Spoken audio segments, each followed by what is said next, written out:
নমস্কার, অনলাইন ক্লাসে স্বাগতম জানাচ্ছি। আমি আখিরানী, সহকারী শিক্ষক, নয়খালী মাটিভাঙ্গা মাধ্যমিক বিদ্যালয়, ভান্ডারিয়া প্রিস্কুল। শিক্ষার্থী বন্ধুরা কেমন আছো সবাই? আশা করি সবাই ভালো আছো। আশীর্বাদ করি তোমরা সবসময় ভালো থাকো, সুস্থ থাকো, রোগমুক্ত থাকো এবং হাসি খুশি থাকো। শিক্ষার্থী বন্ধুরা, আজকের অনলাইন ক্লাসে আমি তোমাদের জন্য নিয়ে এসেছি নবম শ্রেণীর হিসাব বিজ্ঞান চতুর্থ অধ্যায় মূলধন ও মুনাফা জাতীয় লেনদেন। সবাই প্রস্তুত তো অনলাইন ক্লাসের জন্য? খাতা, কলম, বই, ক্যালকুলেটর, স্কেল নিয়ে সবাই পড়ার টেবিলে বসে পড়ো। শিক্ষার্থী বন্ধুরা, তাহলে আমরা শুরু করি। আসো, বের করো সবাই 45 পৃষ্ঠা। 45 পৃষ্ঠা দেখো, এখানে একটি সৃজনশীল প্রশ্ন দেওয়া আছে। আমরা কিন্তু বিগত ক্লাসে এই অধ্যায় সম্পর্কে ধারণা নিয়েছিলাম। সেই ধারণার আলোকে আজকের এই সৃজনশীল প্রশ্নের সমাধান করব। তাহলে চলো শুরু করি। দেখো, এখানে বলা আছে 2017 সালে বোরহান এন্টারপ্রাইজ নামের ব্যবসায় প্রতিষ্ঠানের লেনদেনের কিছু অংশ নিম্নরূপ। তোমরা এটা সবাই দেখে নাও। ক নম্বর সৃজনশীল বলছে মূলধন জাতীয় প্রাপ্তির পরিমাণ নির্ণয় করো। খ নম্বরে বলেছে মুনাফা জাতীয় আয় ও ব্যয় এবং মুনাফা জাতীয় প্রাপ্তি ও প্রদানের পরিমাণ নির্ণয় করো। গ নম্বরে বলছে বোরহান এন্টারপ্রাইজের মালিকানা সত্ত্বের পরিমাণ নির্ণয় করো। শিক্ষার্থী বন্ধুরা, প্রথমেই আমরা সৃজনশীল কয়ের সমাধান করব। দেখো কি বলছে, মূলধন জাতীয় প্রাপ্তির পরিমাণ নির্ণয় করো। দেখো, মূলধন জাতীয় প্রাপ্তির পরিমাণ তোমাদের কি মনে আছে? মূলধন জাতীয় প্রাপ্তি কি? আমি আবারও মনে করে দিচ্ছি, তাহলে কিন্তু তোমরা নিজেরাই খুঁজে বের করতে পারবে যে মূলধন জাতীয় প্রাপ্তি কোনগুলো। অর্থাৎ যে প্রাপ্তি সমূহ বা আয় সমূহ প্রতিষ্ঠানে বছরে একবার আসে এবং এর ফলাফল বছরের পর বছর ভোগ করা যায়, সেটাই হচ্ছে কি মূলধন জাতীয় প্রাপ্তি। তাহলে দেখো তো, এখানে মূলধন জাতীয় প্রাপ্তি কি আছে তোমরা নিজেরাই দেখো। এবং তোমাদের মনে রাখতে হবে, এই মূলধন জাতীয় প্রাপ্তি এক্ষেত্রে কিন্তু তোমার টাকার পরিমাণটা বেশি থাকে। টাকার পরিমাণ বেশি থাকে এবং বছর পর বছর এর ফলাফল ভোগ করা যায়। তাহলে দেখো তো কি আছে, এবং এটা কি বছরে কিন্তু একবার আসে, প্রতিষ্ঠানে একবার আসে, অর্থাৎ বারবার সংঘটিত হয় না। তাহলে দেখো কি আছে, প্রথমে আছে দেখো ব্যবসায় মূলধন বিনিয়োগ। লিখে নাও সবাই, ব্যবসায় মূলধন বিনিয়োগ।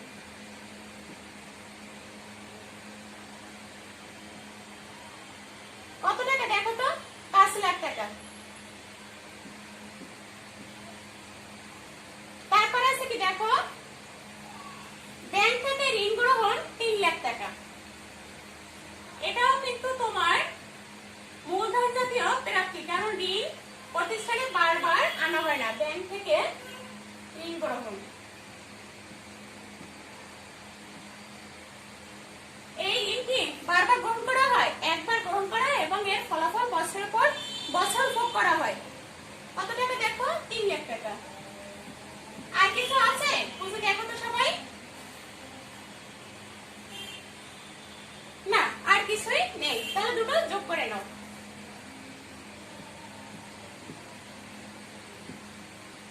শিক্ষার্থী বন্ধুরা, তাহলে আমরা পেলাম মূলধন জাতীয় প্রাপ্তি কি,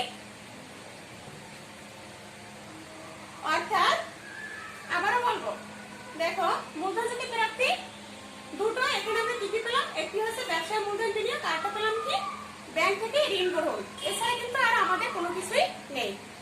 তাহলে সবাই এটা বুঝতে পেরেছো? বোর্ড কিন্তু মুছে ফেললাম। এরপর আসো খ নাম্বার সৃজনশীল প্রশ্নের সমাধান করবো আমরা এখন।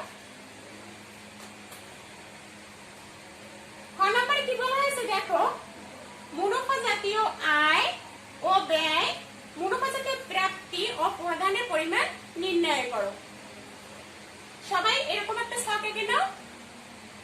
প্রথম বলছে কি মুনাফা জাতীয় আয়।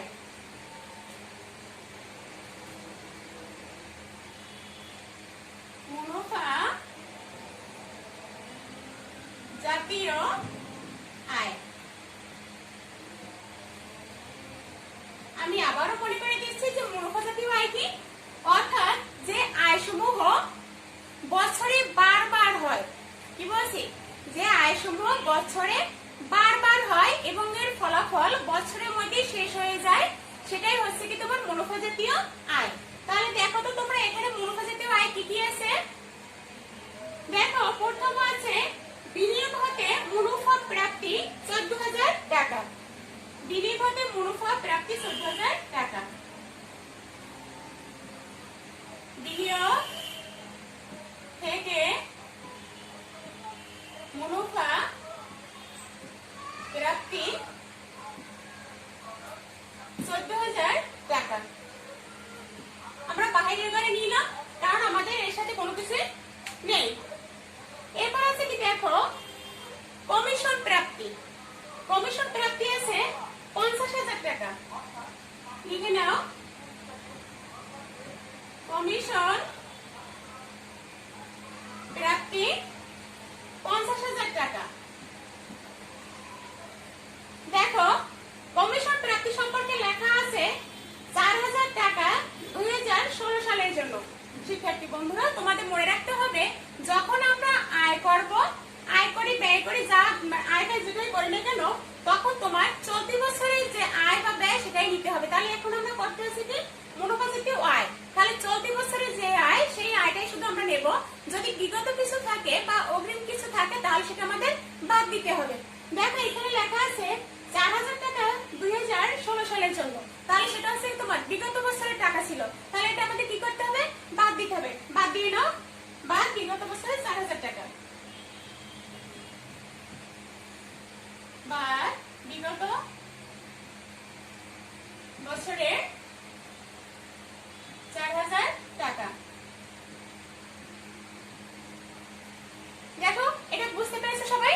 অর্থাৎ আমি কি বলছি, যখন আমরা আয় সমূহ বের করব, আয় বের করি বা ব্যয় বের করি, তখন শুধু আমাদের চলতি বছরে যে টাকা শুধু সেই টাকাই যাবে। বিগত বছর বা অগ্রিম কোনো বছর বা পরবর্তী বছর বা বিগত বছরের কোনো টাকাই আমরা অন্তর্ভুক্ত করব না, সেই টাকাটা আমরা বাদ দিব। তাহলে আমরা পেলাম বিনিয়োগ থেকে মুনাফা প্রাপ্তি, আর পেলাম কমিশন প্রাপ্তি। দেখো আর কি আছে, পণ্য বিক্রয় আছে দেখো 20 লাখ টাকা। পণ্য বিক্রয় কত টাকা? 20 লাখ টাকা। সরাসরি নিয়ে নাও, যেহেতু এর সাথে কোনো কিছুই নেই। দেখো তো আর কিছু আছে নাকি মুনাফা জাতীয় আয়? কোনো কিছুই নেই, তাহলে যোগ করে নাও।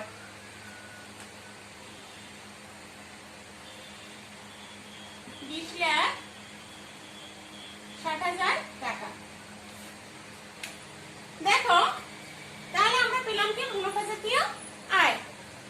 কি কি? বিনিয়োগ থেকে মুনাফা প্রাপ্তি, কমিশন প্রাপ্তি। কমিশন প্রাপ্তি থেকে কিন্তু বিগত বছরে 4,000 টাকা বাদ যাবে। আর পেলাম কি আমরা পণ্য বিক্রয়। এরপরে বলছে কি দেখো মুনাফা জাতীয় ব্যয়।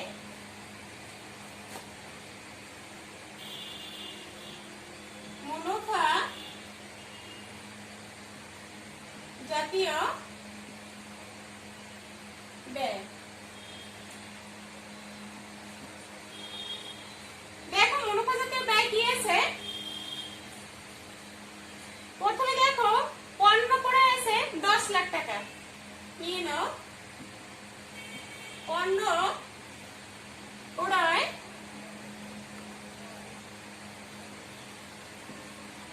10 লাখ টাকা। এরপর আছে কি দেখো তো কর্মচারীদের বেতন প্রদান।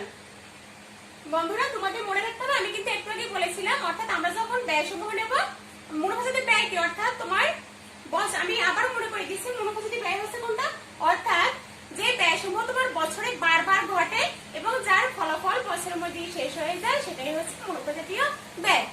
তাহলে দেখো মুনাফা জাতীয় ব্যয় পেলাম কি আমরা পণ্য ক্রয়। এরপর আসে কি দেখো বেতন প্রদান আছে 3,80,000 টাকা। নিয়ে নাও, বেতন প্রদান কত টাকা?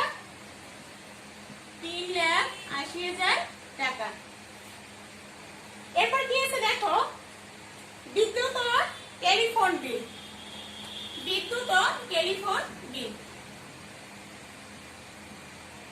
বিদ্যুৎ ও টেলিফোন বিল। এই যে ব্যয়সমূহ, এই ব্যয়গুলো কিন্তু আমাদের বছরে বারবার হয়, এই জন্য এটা হচ্ছে তোমার মুনাফাজাতীয় ব্যয়। টেলিফোন বিল আছে কত টাকা? 12,000 টাকা, 12,000 টাকা। তারপর কি আছে দেখো, যন্ত্রপাতি অবস্থায়, এটিও কিন্তু মুনাফাজাতীয় ব্যয়। যন্ত্রপাতির অবস্থায় আছে কত টাকা? 15,000 টাকা নিয়ে নাও। যন্ত্রপাতির অবচয় 15,000 টাকা। এরপরে দেখো ভাড়া আছে কত? 40,000 টাকা। এখানে একটি কথা লেখা আছে দেখো, 3,000 টাকা 2018 সালের জন্য। আমি তোমাদের বলেছিলাম যে আমরা যখন আয় বা ব্যয় করবো শুধুমাত্র বছরটা নিব, বিগত থাকলে বা পরবর্তী বছরে থাকলে সেটা আমাদের বাদ দিতে হবে। তাহলে দেখো ভাড়া আছে কত টাকা? 40,000 টাকা নিয়ে নাও। ভাড়া 40,000 টাকা। তাহলে তোমার 3,000 টাকা আছে 2018 সালের জন্য, তার মানে কি এটা হচ্ছে তোমার অগ্রিম। অগ্রিম থাকলে কি করতে তোমার বাদ দিতে হবে, বাদ অগ্রিম 3,000 টাকা, বাদ অগ্রিম 3,000 টাকা। 37,000 টাকা। আমাদের মুনাফা জাতীয় লেনদেন আর কোনো কিছুই, মুনাফা জাতীয় ব্যয় আর কোনো কিছুই নেই। এখন এই টাকাগুলো সবাই যোগ করে নাও।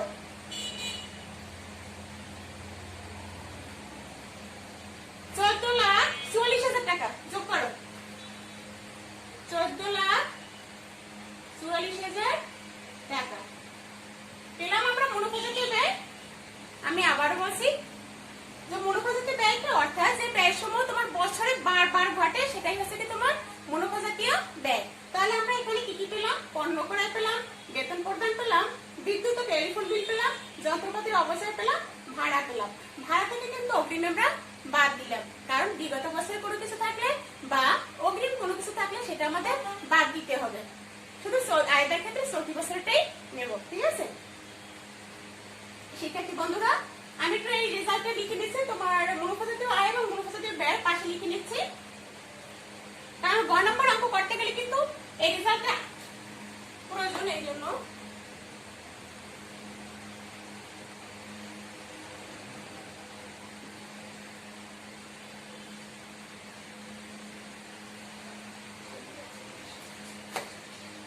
ঠিক আছে? তোমাদের একটি কথা বলি, দেখো তোমরা যখন এই অঙ্ক করবা তখন কিন্তু তোমার একই ছকের ভিতরে এই অঙ্কটা করতে হবে, যেহেতু একই অঙ্কে কিন্তু তোমার মুনাফা জাতীয় আয়, মুনাফা জাতীয় ব্যয় এবং মুনাফা জাতীয় প্রাপ্তি এবং প্রদান চেয়েছে, এই কারণে কিন্তু তোমার একই ছকের ভিতরে হবে। কিন্তু আমার তো জায়গার স্বল্পতা, এই কারণে আমি মুছে নিচ্ছি, ঠিক আছে? আমরা পেলাম কি মুনাফা জাতীয়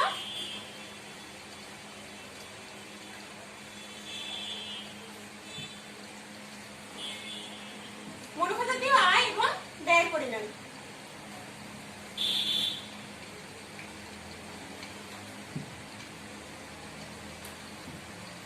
এরপরে দেখো বলছে কি, দেখো মুনাফা জাতীয় প্রাপ্তি, মুনাফা জাতীয় প্রাপ্তি। যখন আমরা প্রাপ্তি সমূহ বা প্রদান সমূহ করব তখন আমরা সম্পূর্ণ টাকাটাই নেব। কি বলছে? সম্পূর্ণ টাকা নেব। এক্ষেত্রে কিন্তু আমরা কোনো কিছুই বাদ দেবো না, যে টাকা দেওয়া থাকবে সেই টাকাই নেব।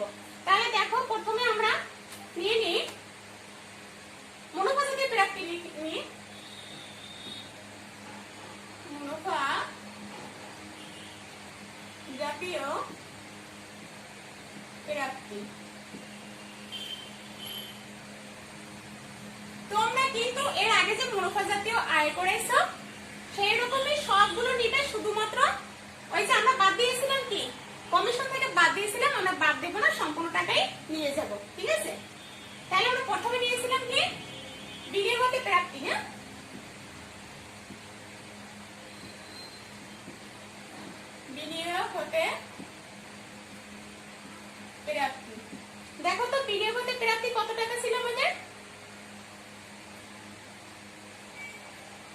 14,000 টাকা, 14,000।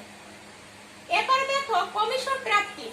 কমিশন প্রাপ্তি ছিল কত টাকা? 50,000 টাকা। আমরা যখন আয় করেছি তখন কিন্তু বিগত বছরের টাকা বাদ দিয়েছি, কিন্তু প্রাপ্তি ক্ষেত্রে আমরা বাদ দেব না, সম্পূর্ণ টাকা আমরা নিয়ে যাব।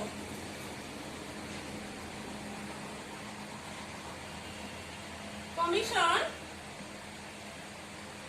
প্রাপ্তি কত টাকা? 50,000 টাকা। তারপরে এসে দেখো পণ্য বিক্রয় আছে 20 লাখ টাকা, নিয়ে নাও। পণ্য বিক্রয় কত টাকা বলছিল? 20 লাখ টাকা। আর কিন্তু আমার কোনো কিছুই নেই, তাহলে যোগ করো 20,64,000 টাকা। এটা পেলাম কি আমরা? মুনাফা জাতীয় প্রাপ্তি। এরপর বলছে কি দেখো মুনাফা জাতীয় প্রদান। মুনাফা জাতীয় প্রদান। দেখো তো মুনাফা জাতীয় প্রদান কি আছে?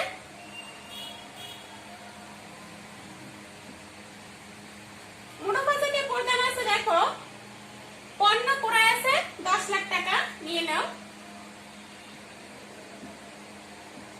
পণ্য ক্রয় 10 লাখ টাকা। শিক্ষার্থী বন্ধুরা আমি আবারও বলে দিচ্ছি, অর্থাৎ যখন মুনাফা জাতীয় প্রাপ্তি এবং প্রদান করবা তখন মুনাফা জাতীয় আয় ব্যয় সবগুলো টাকায় নিয়ে আসবা, শুধুমাত্র যে টাকাগুলো বিগত বছরে বা অগ্রিম বাদ দিয়েছিলে আয় ব্যয়ের ক্ষেত্রে সেই টাকাগুলো বাদ হবে না, সম্পূর্ণ টাকাটাই নিয়ে আসতে হবে, ঠিক আছে? তাহলে পণ্য করে আছে কত তোমার? 10 লাখ টাকা। এরপর কি আছে? বেতন প্রদান আছে 3,80,000 টাকা, নিয়ে নাও। বেতন প্রদান 3,80,000। এরপরে দেখো কি আছে? বিদ্যুৎ ও টেলিফোন বিল আছে 12,000 টাকা। বিদ্যুৎ ও টেলিফোন বিল 12,000 টাকা। আমরা কিন্তু দেখো মুনাফা জাতীয় ব্যয় সমূহের ক্ষেত্রে যত টাকা নিয়েছিলাম সেই টাকাগুলো কিন্তু সব আমরা মুনাফা জাতীয় প্রদানের ক্ষেত্রে অন্তর্ভুক্ত করছি, দেখছো? তারপর কি আছে দেখো যন্ত্রপাতির অবস্থায় আছে 15,000 টাকা।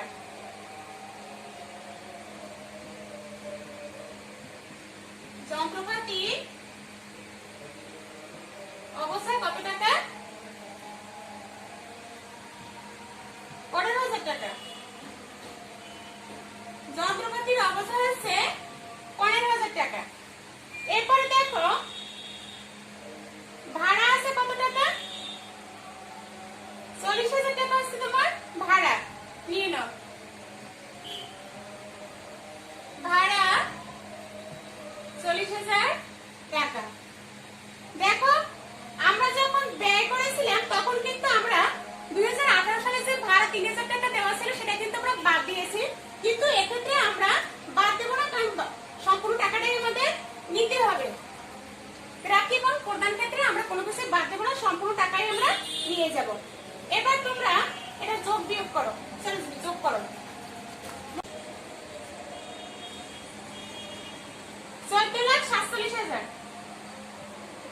14,47,000। শিক্ষার্থী বন্ধুরা তাহলে আমরা পেলাম কি দেখো মুনাফা জাতীয় আয় পেলাম, মুনাফা জাতীয় ব্যয় পেলাম, তারপর পেলাম কি মুনাফা জাতীয় প্রাপ্তি এবং পেলাম মুনাফা জাতীয় প্রদান, ঠিক আছে? এরপর দেখো 9 নম্বর সৃজনশীল প্রশ্নে বলছে কি বোরহান এন্টারপ্রাইজের মালিকানা সত্ত্বের পরিমাণ নির্ণয় করো। মালিকানা সত্ত্বের পরিমাণ নির্ণয় করো। আমি কিন্তু বোর্ড মুছে নিচ্ছি।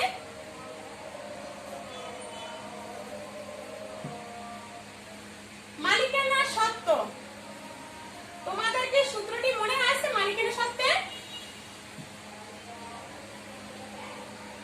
অর্থাৎ মূলধন যোগ আয় মাইনাস ব্যয় মাইনাস উত্তোলন, তাহলে আমরা পাবো কি মালিকানা সত্ত্বের পরিমাণ বের করতে, তাই না বন্ধুরা?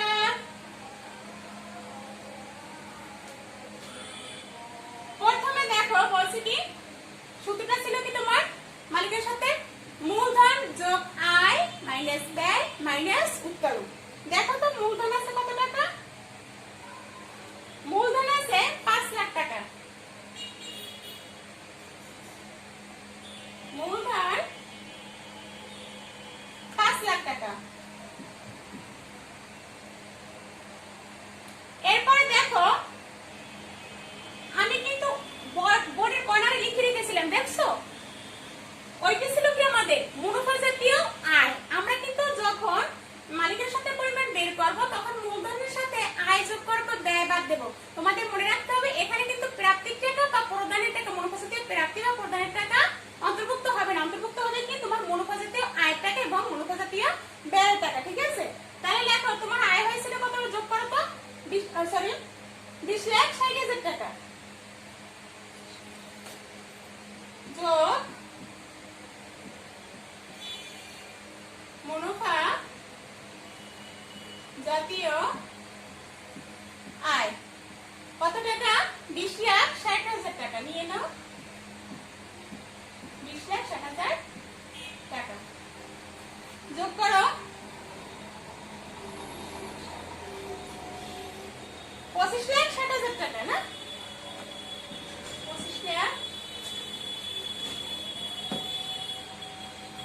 25,60,000 টাকা। দেখো কি বলছে, মূলধনের সাথে আমরা আয় যোগ করব। এরপর আসো বাদ দিতে হবে তোমার মুনাফা জাতীয় ব্যয়। মুনাফা জাতীয় ব্যয় হচ্ছে কত, 14,44,000 টাকা। বাদ দাও, বাদ মুনাফা জাতীয় ব্যয়। তোমরা এখানে কিন্তু মুনাফা জাতীয় আয় এরকম না লিখে শুধুমাত্র মূলধন যোগ আয়ও লিখতে পারো এবং ব্যয়ও লিখতে পারো। ঠিক আছে, আমি কিন্তু তোমাদের সুবিধার্থে এখানে মুনাফা জাতীয় আয় লিখে দিলাম এবং মুনাফা জাতীয় ব্যয় লিখে দিলাম। তোমরা শুধুমাত্র আয়ও লিখতে পারো, ব্যয়ও লিখতে পারো। দেখো মুনাফা জাতীয় ব্যয় আছে কত, 14,44,000 টাকা, 14,44,000 টাকা। এটা আমাদের কি করতে হবে, 14,44,000 টাকা আমরা কি করব, 14,44,000 টাকা আমরা বাদ দেব। 11,16,000 টাকা, 11,16,000 টাকা। এরপরে দেখো সূত্রটার মধ্যে কি ছিল, মূলধন যোগ আয় মাইনাস ব্যয় মাইনাস উত্তোলন। উত্তোলন আছে কত তোমার 5,000 টাকা। দেখো উত্তোলন আছে তোমার 5,000 টাকা, তাহলে উত্তোলনের 5,000 টাকা বাদ দাও।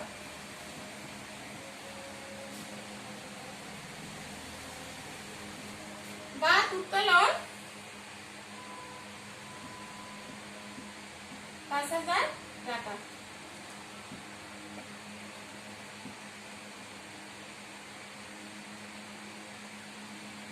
তাহলে থাকে কত, দেখো বিয়োগ করো তোমরা শিক্ষার্থী বন্ধুরা। আমি আবারও বলি, অর্থাৎ আমরা যখন মালিকের সাথে পরিমাণ নির্ণয় করবো তখন আমাদের কি করতে হবে, প্রথম নিতে হবে মূলধন, তারপর যোগ করতে হবে আয়, তা থেকে আমরা ব্যয় বাদ দেবো। আর যদি উত্তোলন থাকে তাহলে আমরা উত্তোলন বাদ দেবো। এখন তোমরা উত্তোলন বাদ দাও, তাহলে বেরোবে কি মালিকের সাথে পরিমাণ।